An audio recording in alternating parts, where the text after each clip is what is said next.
Why do so few people trust Klaus Schwab and World Economic Forum? Like, why is it that they're in every single conversation of people? These guys want to control you. They want to make decisions for you. They want you to eat insects. There's no way they said you got to eat insects. They would never say such a thing. They would never say you shouldn't eat meat or, U.S. will no longer be a superpower. Why would they say such a thing? U.S. pays into World Economic Forum. So we decided to investigate it. We realized this man, Klaus Schwab, is actually a modern day Nostradamus. He knows how to predict crisis from happening. He's got that kind of gift. We'll talk about that. We'll talk about how much money they've raised, their expenses on an annual basis. You'll see who was invited to be a young global leader. 3 names. Wait till you see what Tulsi, Musk, and Vivek said to World Economic Forum. We'll cover that as well, and a bunch of other things. Having said that, stay tuned. We're going to study World Economic Forum and Klaus Schwab in this episode. So give it a thumbs up and subscribe to the channel if you get value out of this video. Let's get right into it. So Klaus Schwab founded World Economic Forum in 1971 as a not-for-profit foundation. It is headquartered in Geneva, Switzerland. It was originally called the European Management Forum, and initially his focus was in the meetings on how European firms could catch up with the U.S. management practices. This is their mission statement: engage business, political, academic, and other leaders of society to shape global, regional, and industry agendas. Mission is committed to improve the state of the world. So far, sounds pretty good. They made a prediction on what they think is going to happen in 2030, 8 of them, which I think it's important for you to know. Here's some of the predictions. Number 1, you'll own nothing and you'll be happy. By the way, this is from their website. This is a video they produced. Number 2, the U.S. won't be the world's leading superpower. Instead, a handful of countries will dominate. Number 3, you won't die waiting for an organ donor. Instead, we won't transplant organs. We'll print new ones. Very interesting. Number 4, you'll eat much less meat. If you like meat, you're kind of screwed here. Number 5, 1 billion people will be displaced by climate change. We'll have to do a better job at welcoming and integrating refugees. Sounds very noble, but who knows what that means? If the world's only going to be ran by 5 countries, there's not a superpower. So can they just choose to say this 10 million will be moving to your state? This 8 million is going here. They get to choose that if that's what integration means. Number 6, polluters will have to pay to emit carbon dioxide. There will be a global price on carbon. This will help make fossil fuels history. Number 7, you could be preparing to go to Mars. Oh my God, can you imagine how they're trying to sell to people around the world? Scientists will have worked out how to keep you healthy in space. Science will work out how to keep you healthy in space. The start of a journey to find alien life. Number 8, Western values will have been tested to the breaking point. Checks and balances that underpin our democracies must not be forgotten. How do you feel right now? Are you like watching this saying, there's no way this is true? Let me go Google this myself. Go ahead and do it. Pause the video, check it for yourself, and then come back and you'll see this is what they're telling you. If they're selling you a dream, man, this is awesome. I can't wait to live this life. Well, then follow whatever they're telling you. But if this is a nightmare type of a situation coming from their mouth to you, you may want to investigate these guys before we see them as experts and honorable leaders that we subscribe to whatever they tell us to do. Now, here's their objectives. I'm going to read to you from their website. Stay tuned. Let me just read it to you. It's not going to sound real, but let me read it to you. So look, I've been in the financial industry since 9/11, the day before 9/11, and I've owned stocks, bonds, mutual funds, real estate, crypto, gold, you name it, I've owned it. But the one thing that's very important part of my portfolio all these years is gold. I love having a percentage of my net worth in gold that I have access to in case of many different things. A few facts you need to know about gold. Number 1, the gold market cap is $11.8 trillion. Since 2000, the compound annual growth rate for gold has been 9.24%, and during times of high inflation, 3% plus, has been 15.35%. Now, those are just some numbers for you, but there's some other benefits to add gold to your portfolio. Number 1, hedge against inflation. Number 2, results showed recently that 93% of central banks are working on a CBDC. So this means what? That could be a manipulated currency that they own. If you own gold, it's a non-duplicatable asset. You're now hedging against CBDC taking place. Number 3, a potential cyber threat. If it happens, you don't have access to your money. You don't have access to your accounts. Well, you have access to your hard physical gold. Number 4 is anonymous. No one knows you have that gold. And last but not least, diversification. That's why we chose to work with our new sponsor, American Hartford Gold.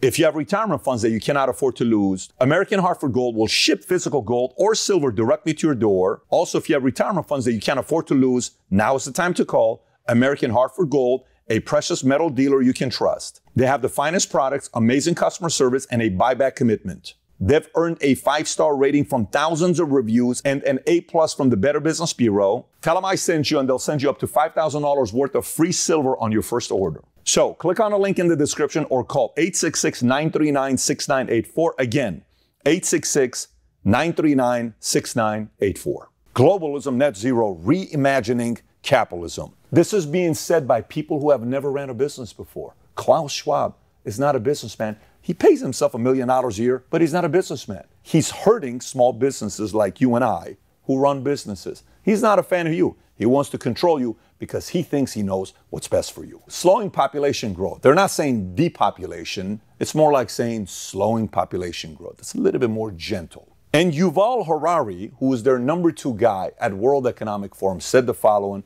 about you. Humans are now hackable animals. Are you a hackable animal? That's what the number 2 guy at World Economic Forum thinks about you and me. How do you feel about that? Isn't this exciting? Like we're learning about an organization that you're just excited about, right? So how does this thing operate? What do they do? This organization meets annually in Davos, Switzerland. It convenes regional summits, industry summits, and other events around the world. Their revenue streams is funded through world's most significant business entities who join the forum as members and partners in order to participate. Approximately 1,000 corporations hold memberships in World Economic Forum, including Google, Apple, Microsoft, Amazon, and many others, which we'll take a look at. Membership and partnership fees varies from $60,000 annually to $595,000 annually, according to Bloomberg. And in 2022, there were approximately 2,000 delegates, including Al Gore, John Kerry, Christine Lagarde, Jens Stoltenberg, Ursula von der Leyen, Henry Kissinger, George Soros, and many other high-profile names. You may be curious about the financial statement, what kind of money they're making, what kind of money they're paying out. This is what it looks like. In the last 6 years, in 2017, they had total expenses of $278 million, of which they paid $108 million to staff and $170 million to office and activity, and that led all the way down to today, 2022, $383 million in expenses, $130 million to staff, $252 million to office and activity. 383, it's a good number, what they're spending every year, and they're able to get a lot of money from a lot of big names. I'll read you some of the companies right now, but you may ask, why are companies partnering with World Economic Forum? Here's what McKinsey said on what the benefits are to join World Economic Forum. WEF partners with many international organizations and corporations to run projects addressing global concerns. This year, collaborations are focused on pursuing a net zero pathway, nurturing resilience, reimagining globalization, and supporting diversity, equity, and inclusion, which is DEI, in every part of society. Do you see some touches of ESG in there? I kind of read that. The DEI equals ESG, CEI, Corporate Equity Index score, all that stuff. That's kind of what you're hearing from one of the biggest consulting firms in the world, McKinsey. Now, if you're wondering what other companies are part of, let's read through some of the lists here that you may know. Accenture, AIG, Alibaba, Allianz, Amazon, Bain & Company, Bank of America, Barclays, Bill and Melinda Gates Foundation, BlackRock, Boston Consulting Group, BP, Bridgewater Associates, Chevron, Cisco, Citi, the Coca-Cola Company, Dell Technologies, Deloitte, Deutsche Bank, DHL Group, EY, which is Ernst & Young, Goldman Sachs, Google, Hewlett-Packard, HP, HSBC, Huawei, IBM, Intel, Johnson & Johnson, JP Morgan & Chase, KPMG, Lazard, MasterCard, McKinsey & Company, Meta, Microsoft, Mitsubishi, Morgan Stanley, Nestle, Open Society Foundation, George Soros, Palantir, PayPal, PepsiCo, Pfizer, PwC, Procter & Gamble, Qualcomm, Royal Philips, Salesforce, Sequoia Capital, Siemens, Sony, S&P Global, Swiss Re, Uber Technologies, UBS, Verizon, Visa, Volkswagen, Volvo, Zurich Insurance Group. See how many different industries, massive companies, multi-billion dollar behemoth companies are members and they're coming together? What's the whole purpose of this? It's a globalism to control what the smaller people don't get to do. They make the decision that's best for you. Kind of gets you thinking a little bit, right? Makes you want to be a little bit skeptical. But let's go a little bit deeper. What are some of the initiatives? The first one, which is kind of interesting. Remember earlier I said Nostradamus? Check this out. The Great Reset. You want to know what book Klaus Schwab wrote and when? Here's a question for you. I'm right now about to launch my business book that's going to come out here soon called Choose Your Enemies Wisely. Do you know how long we've been working on this book? A little over 2 years. How long do you think it takes to write your book, publish it, release it to people? Even if you're fast, what would you say? A year, 18 months. Maybe you're super fast, it's what? 6 months. Watch the book this guy wrote. The book's title is COVID-19, The Great Reset, written by Klaus Schwab. Ready for the release date? July 2020. Do you know when COVID shut down America and it was a mess, NHL, NBA, all that stuff? Mid-March. You either wrote the book, published the book, drafted the book, printed the book in 3-4 months, or you kind of timed it very well. How did you know? See what I'm saying? Kind of makes you think, don't it? Am I the only crazy one, or are you kind of processing that as well? So when people say the timing's a little off, you got to give those people a little bit of credibility for questioning the timing. What a perfect timing of a book. Watch how he speaks when he's talking about this great reset. You ready? Tell me if this sounds like a welcoming language. Just tell me, you know how people talk to you, welcoming language? Tell me what this sounds like. Every country from the United States to China must participate. Not shall, not ought to, must participate in every industry, from oil and gas to tech, must be transformed. In short, we need a great reset of capitalism.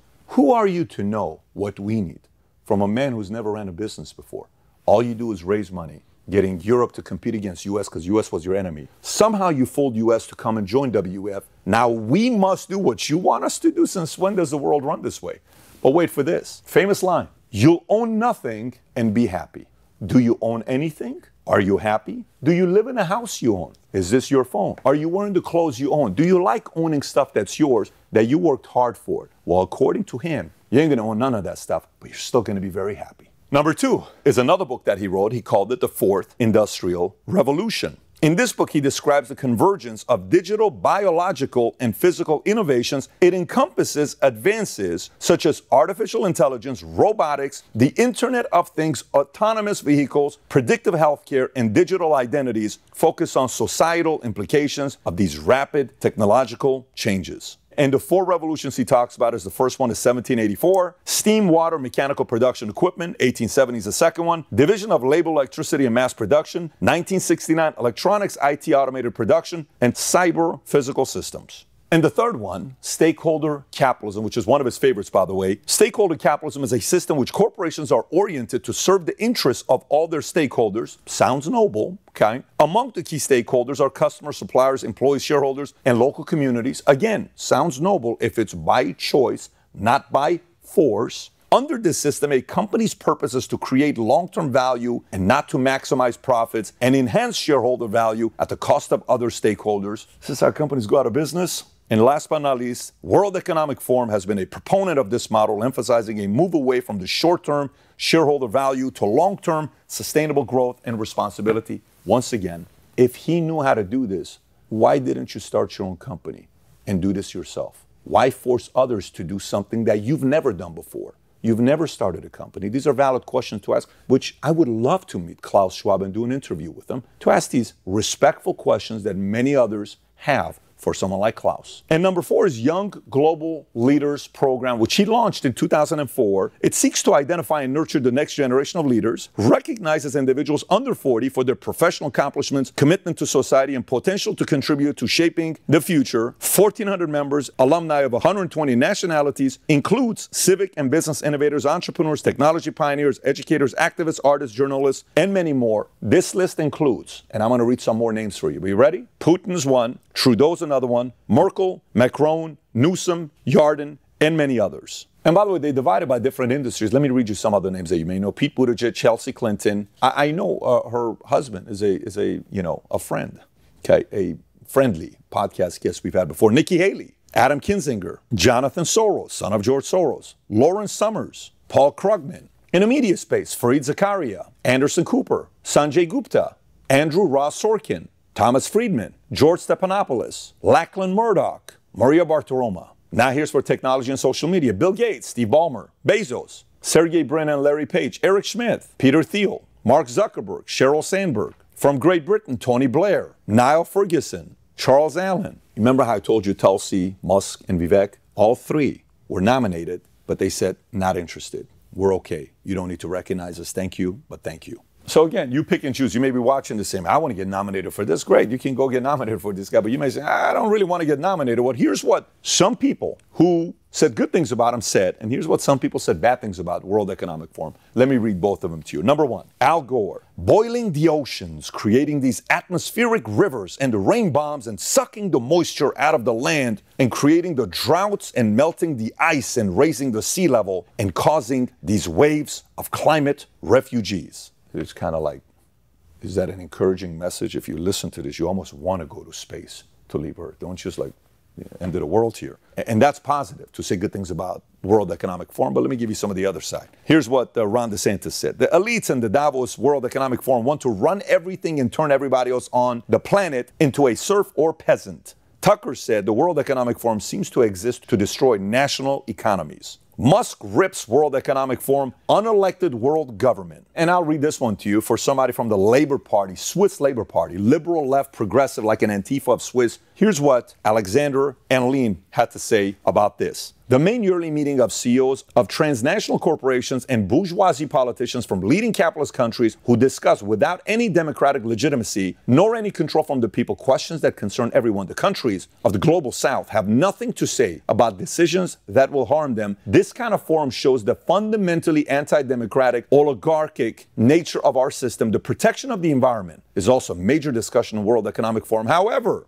every year, 1,000 private jets fly to Davos, which is equal to the pollution emitted by 300,000 cars altogether. Man, they really care about this climate change stuff and protecting it for you and I. So how excited are you right now? Are you still saying, well, Pat, this is a little crazy. Come on, man. You guys are overselling it. No problem. You ever had insects? Have you ever eaten insects? Well, I'm going to read this to you from their website just a year ago, February 2022. 5 reasons why eating insects could reduce climate change. Not private jets. Not private jets. Even Mario's laughing. Insects could reduce climate change. Number one, edible insects can produce equivalent amounts of quality protein when compared to animals. How awesome is that? Insects require less care and upkeep than livestock. Number 3, we're actually running out of protein. Number 4, insects are part of virtuous eco-cycle. Why don't you be virtuous and eat more insects? And number 5, you can start small and work your way up.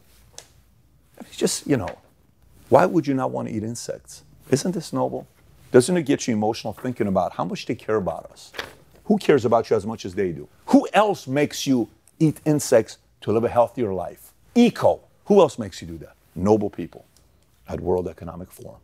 Look, I got to tell you, I like talking to everybody. And I give everybody the benefit of the doubt. I'm telling you, I would love to talk to Klaus Schwab sincerely. I would love to fly out to Geneva to sit down and talk to this guy, wherever he lives. I'd love to go to his place and have a conversation with him. Klaus, this doesn't make any sense. There is no selling the dream. Everything is force, must, you better, all of this. That's just not the American way. And I feel you don't like the American way because the American way allows for us to choose, free to choose. If somebody wants to eat insects, go for it. Put mayonnaise on it, put mustard, hot sauce, whatever you want to do. But you can't say and fool American people saying, eating insects is good for you. So if you're watching this saying, I don't know, man, I've heard a lot about World Economic Forum. I'm just verifying everything you're saying, Pat. This kind of stuff is adding up. It's kind of weird. Insects, cashless society, carbon tax, social credit score. Do you want to have a social credit score on how you voted, on how you eat? You got, like, your FICA allows you to get a loan to buy a house. Now imagine your social credit score. Which way you going to vote? Hey, do you notice how you want to know? No, we can't give you this. I want more insects. Nope, you voted this way. We're not going to give you. Do you want to have fewer insects? Can you imagine like how crazy it is to think about, like, they dictate what you get based on your social credit score? So, solution. Today, I was talking to Russell Brand on his podcast, and he was asking about all this stuff that's going on with, corporate elites and these capitalists that are doing what they're doing. There's a very big difference between capitalists that are running their small businesses and growing and creating jobs. These guys, controlled by World Economic Forum, are controlling this. So what can you do about it? Number one, be aware, talk about it, discuss it with your congressman, discuss with your family, publicize it, do your own research, educate everybody around you, and choose what companies you do business with. The way you get to vote in capitalism, which is awesome, is if you don't like what some company does, go support another one that supports the values that you're okay with. That's how you get to vote when it comes down to capitalism. That's why some companies go out of business who refuse to listen to who? The customer. Who's the customer? You. You have the power. We have the power on how we vote with these businesses by the way we spend our money. Okay, so if you got value out of this video, give it a thumbs up, subscribe to the channel. If it got you thinking, share it with other people. But I got another video I want you to watch. If you've never seen the video we made about ESG, click here to watch it. If you've never seen the video we made about George Soros, click here to watch it. Take care, everybody. Bye-bye, bye-bye.